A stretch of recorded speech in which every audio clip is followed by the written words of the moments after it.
welcome back to Covering All Creases, our continued coverage of the ICC Cricket World Cup 23 India।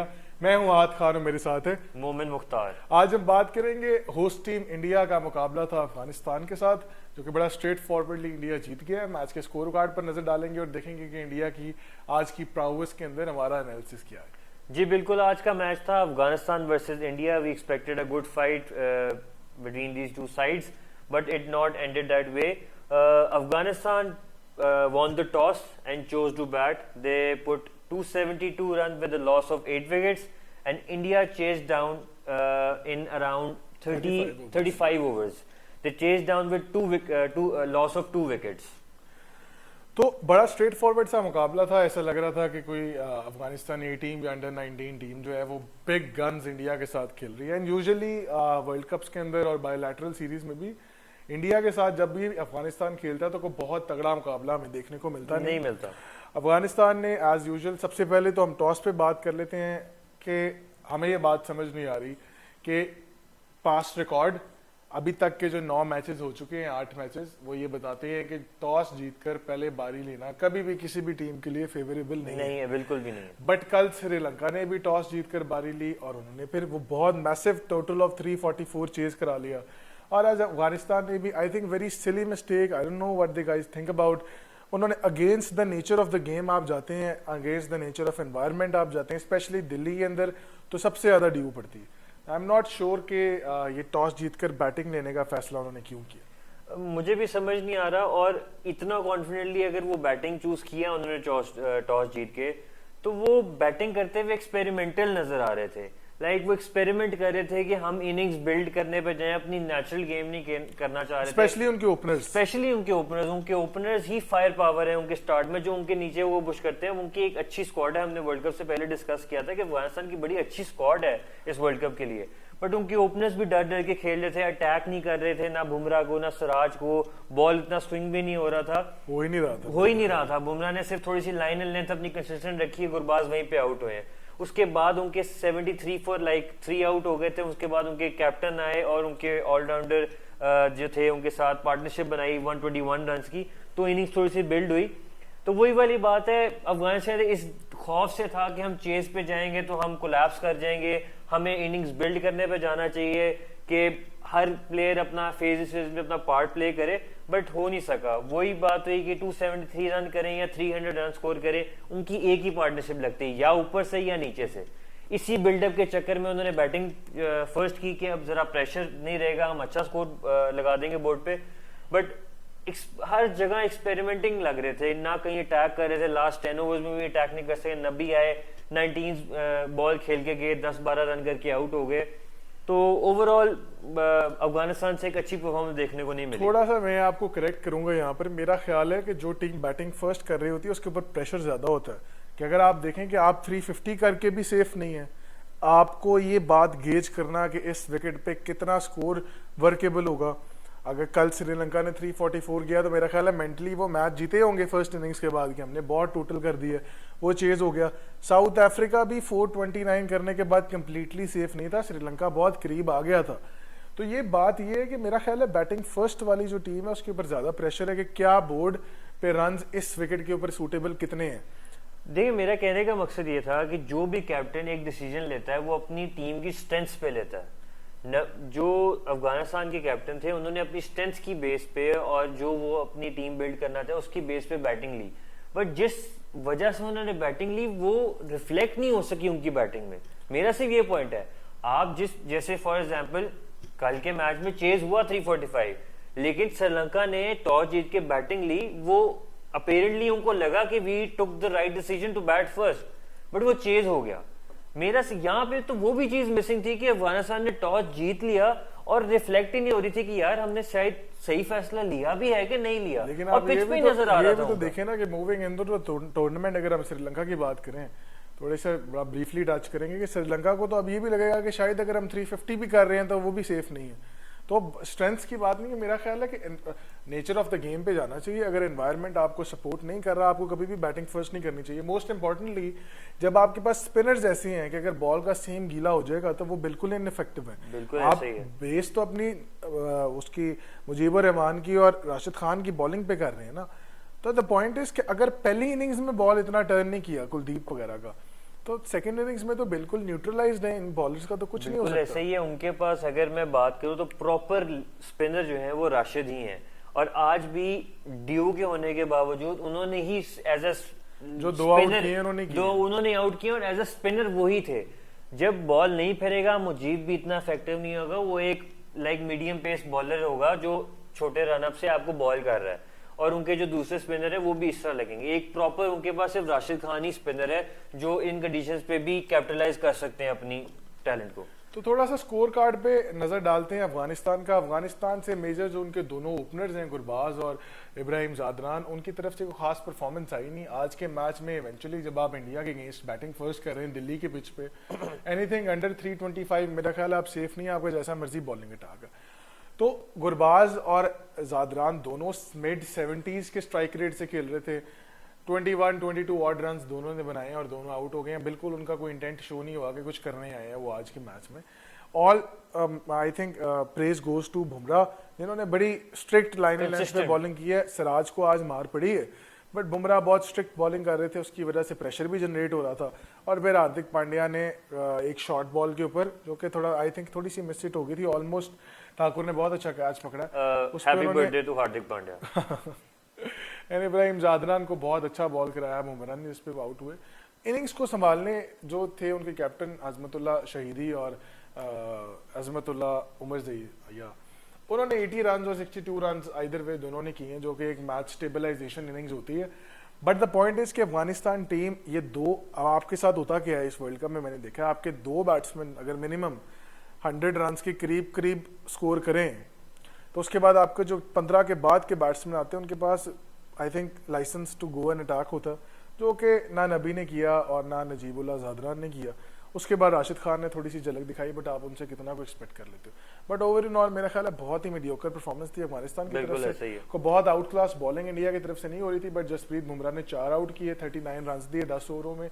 बहुत strict line and length पे वो bowling करते हैं। मेरा ख्याल है the man to look out for bowling की तरफ से वो बुमराह ही हैं, बिकॉज इस पिचेस पर वैसे कोई स्विंग नहीं हो रहा। तो बुमराह की line and length and everything that Bumrah does, I think वो इंडिया की बॉलिंग के लिए बड़ा हेल्पफुल है। बट आज हमने कुलदीप को भी देखा कि कोई खास इतनी बॉलिंग नहीं हो रही थी, ना जडेजा की तरफ से कोई खास इम्पैक्ट था। हार्दिक पांड्या एक्सपेंसिव थे, बट कुछ अफगानिस्तान की अपनी गलतियां थी और कुछ हार्दिक पांड्या का स्किल लेवल था कि उन्होंने आउट कर दिया। बट ओवर इन ऑल मेरा ख्याल है बड़ी सब पार performance from Afghanistan.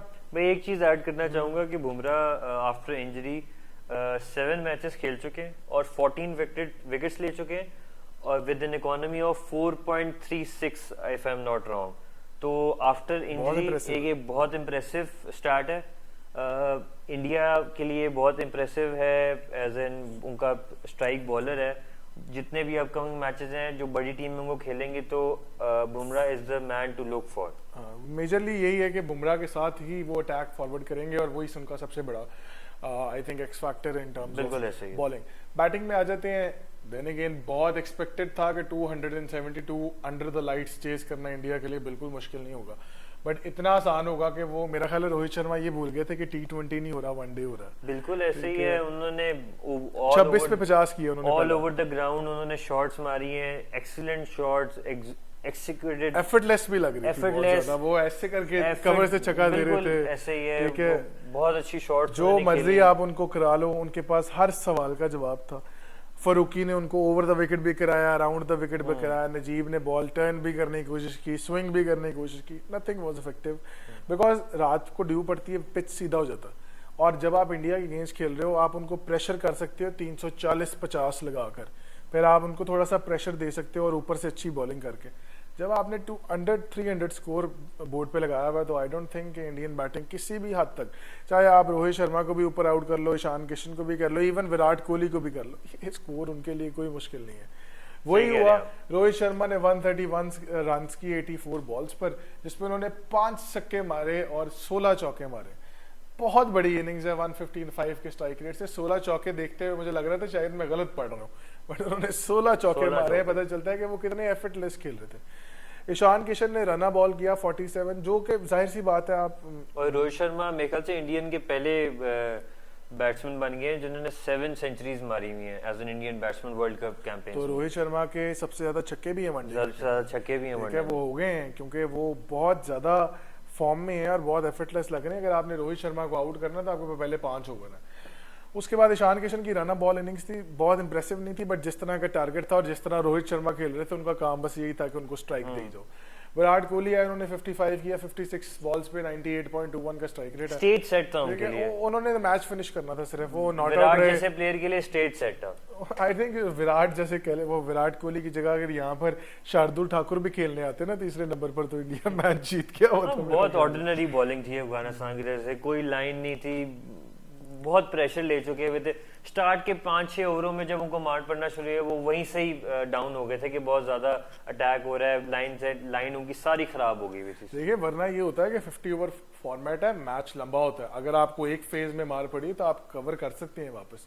But any how मेरा ख्याल है Afghanistan team is too young right now कि वो वनडे क्रिकेट को आगे लेके जा सके। T20 में होता है आपके 2-3 ओवर अच्छे या बुरे हो गए तो मैच पलट जाता है, वनडे में ऐसे नहीं होता। वनडे में 50 ओवर्स की गेम होती है, फेजेस में मैच चलता है। आई थिंक अफगानिस्तान को थोड़ा टाइम लगेगा, but then again I think India के सामने वो वैसे ही थोड़ा सा डरे डरे खेलते हैं। जब चेन्नई में पाकिस्तान को मिलेंगे तो एक डिफरेंट अफगानिस्तान देखने को डिफरेंट आएंगे वो। Anyways a lot of positives for Indian team. Most importantly उनके कैप्टन के रन्स आ गए हैं आज। दूसरा मैच तो उनका, पहले मैच में अनफॉर्चुनेटली वो स्कोर नहीं कर सके। ईशान किशन अभी भी मुझे लगता है अपनी पोजीशन में स्ट्रगल कर रहे हैं थोड़ा सा, और उनके लिए मुश्किल होगा सैटरडे वाला match. Virat Kohli as we know cricket World Cup हो या बायलैटरल सीरीज हो या टेस्ट हो, विराट कोहली अपने स्टैंडर्ड पे खेलते हैं और वो खेलने आज उनके लिए कोई बहुत बड़ा टेस्ट नहीं था, बट एनी हाउ उन्होंने मैच फिनिश तो किया ना, नॉट आउट गया, उनकी एवरेज भी बेहतर हुई होगी।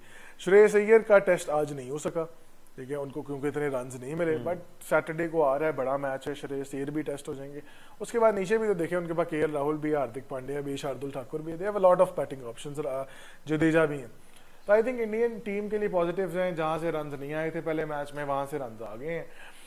मिडल ऑर्डर उनका वैसे ही परफॉर्म कर रहा है, टेल के लिए इतनी फायर पावर है उनकी टेल के अंदर कि वो उनको आफ्टर 40 ओवर्स आखिरी 10 में 70-80 रन भी दे सकते हैं बड़े आराम से। तो I think lot of good things for India. अच्छी बात है 2-2 हो गए हैं वो। हर एस्पेक्ट पे, हर फील्ड पे, हर एरिया में इंडिया ने आज अच्छी परफॉर्मेंस दी है। फील्डिंग ले लें, बॉलिंग ले लें, बैटिंग ले लें, कॉन्फिडेंस बूस्ट हुआ होगा नोइंग के 14 अक्टूबर को एक बड़ा मुकाबला है उनका पाकिस्तान के साथ, तो they will go with a good confidence in that match. हाँ वो आई थिंक आज वो बड़ा सेलिब्रेट करेंगे, आज वो रात को बैग्स वगैरह पैक करके कल आई थिंक अहमदाबाद पहुंच अहमदाबाद के लिए ट्रैवल करेंगे। तो अहमदाबाद में वैसे ही इंडियन बैट्समैन बैटिंग पिच है, रन फेस्ट होगा वहां पर भी, वी होप सो। उस मैच की तरफ ये कह सकते हैं कि इंडियन टीम एक बहुत अच्छे कॉन्फिडेंस के साथ जा रही है। दूसरे एंड पर आई थिंक पाकिस्तान टीम भी इक्वली कॉन्फिडेंट है, बट उनकी थोड़ी सी बॉलिंग लैक कर रही है इंडिया के साथ, ये प्रॉब्लम नहीं है। और फील्डिंग लैप्स भी हैं पाकिस्तान की टीम में, इंडिया के पास वो नहीं है। और पाकिस्तान के पास कुछ सवालात भी हैं जो हम अगले 3 दिन में आपस में डिस्कस करेंगे।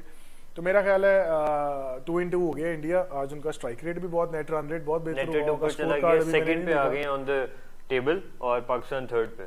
पाकिस्तान के लिए देखिए वो बात तो वही है, पाकिस्तान को नेट रन रेट से ज़्यादा भी फोकस करना चाहिए कि अपने सारे मैच, पाकिस्तान के आगे मैचेस मुश्किल हैं। पाकिस्तान ने अब इंडिया को खेलना है, फिर ऑस्ट्रेलिया, इंग्लैंड, न्यूजीलैंड, अफगानिस्तान, और मेजरली अफगानिस्तान आप बड़े डिफिकल्ट वेन्यू पे खेलेंगे। बट एनीवेज कल बड़ा मैच है, कल है ऑस्ट्रेलिया और साउथ अफ्रीका जो कि आई थिंक लखनऊ में हो रहा है, और बड़ा आई थिंक तगड़ा मैच देखने को मिलेगा क्योंकि south African team bowling batting दोनों सेंसेस में बड़ी अच्छी फॉर्म में है, और ऑस्ट्रेलियंस के लिए अपने आप को रिडीम करने का चांस है। वो पहले मैच में बहुत बुरा परफॉर्म किए, तो कल के मैच में आई थिंक ऑस्ट्रेलिया को थोड़ा सा अपना बैटिंग ऑर्डर देखना पड़ेगा क्योंकि वो बैटिंग में स्ट्रगल कर रहे हैं, और मोस्ट इंपॉर्टेंटली वो जो एक प्रॉपर स्पिनर के साथ जा रहे हैं, तो वो क्या वो रिप्लेसमेंट कॉल करेंगे, किसी को इस तरह इंजर्ड कर देंगे, जो भी सीन है। और ट्रेविस हेड के बारे में कुछ अपडेट मिलेगी क्योंकि वो ट्रैवलिंग रिजर्व्स में तो हैं, वो पता नहीं खेलते हैं कि नहीं खेलते। Over in all I think the world cup is going on very great. आज बहुत ज्यादा अच्छा क्राउड आया हुआ था, बहुत अच्छा क्राउड था। इंडिया को बहुत सपोर्ट मिल रही थी। कल पाकिस्तान को भी इंडियन फैंस ने बहुत सपोर्ट किया। आई थिंक एक बहुत, मुझे लगता है शुरू में एग्जैक्टली शुरू में जो थोड़ा सा क्राउड आउटपुट कम हुआ था ना, आई थिंक इवेंचुअली वो ग्रो करेगा जैसे जैसे टूर्नामेंट टाइट होता जाएगा। ठीक है, इंडिया में वेदर भी थोड़ा सा ठंडा हो रहा है, जैसे जैसे टूर्नामेंट गर्म होगा तो कूल डाउन भी हो जाएगा, प्लेयर्स के लिए अच्छा भी हो जाएगा। I think we are seeing a very good World Cup, the venue is doing great. तो हम आपके साथ जुड़े रहेंगे, कल ऑस्ट्रेलिया और साउथ अफ्रीका और परसों बांग्लादेश और न्यूजीलैंड है। हम आपके साथ जुड़ेंगे, अपना एनालिसिस पेश करेंगे और देखेंगे कि ये मैचेस 10th और 11th match of this world cup how it goes forward. तब तक के लिए मेरा ख्याल है हमारी तरफ से फिर इजाजत है। अल्लाह अल्लाह हाफिज। हाफिज।